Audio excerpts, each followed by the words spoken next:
ரிஷி எத்தனாவது படிக்கிறா? 5வது. இந்த காய்கறி மார்க்கெட்டுக்கு எத்தனை நாள் வர? 3 நாளா? 3 நாளாக தான் வரையா? ஆ இதுக்கு முன்னெல்லாம் வந்தது இல்லையா? வந்திருக்கேன், எப்போ ஒரு தடவை தான் வந்திருக்கேன். சரி. இந்த காய்கறி மார்க்கெட்டில் என்னென்ன காய்கறிலாம் பார்த்துருக்குறேன்? நானா வெள்ளாம் பழம் பார்த்துருக்கேன், தர்பூசணி பழம் பார்த்துருக்கேன், அடுத்தது வெண்டைக்காய் பார்த்துருக்கேன், முள்ளாங்கி, முருங்கைக்காய், பாகற்காய் இதெல்லாம் பார்த்துருக்கேன். கத்திரிக்காய் பார்க்கலையா? பார்த்துருக்குறேன். என்னென்ன பயிர் செஞ்சுருக்கீங்க? நாங்களா சொரக்காய், முள்ளாங்கி, கீரை, என்ன கீரை?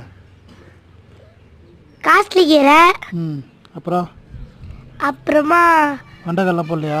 ஆஹா கத்திரிக்காய் இல்லை, வெள்ளரிக்காய் போட்டிருக்கோம். வெள்ளரிக்காய் போட்டிருக்கீங்களா? எவ்வளோ ரூபா போட்டீங்க வெள்ளரிக்காய் கூட?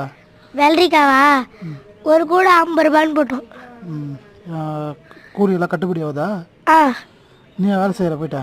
இல்லை, அவங்க எடுத்துன்னு வந்து சைக்கிள் எடுத்துன்னு போய் போடுவேன் நான். சைக்கிள் எடுத்துன்னு போடுவியா?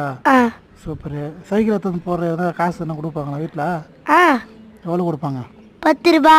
நான் 50 ரூபா போட்டு 10 ரூபா ஒன்று கொடுத்துட்றாங்க. இப்போ 40 ரூபா தான் வீட்டுக்கு கொடுப்பியா? ஆ சூப்பர், தேங்க்யூ.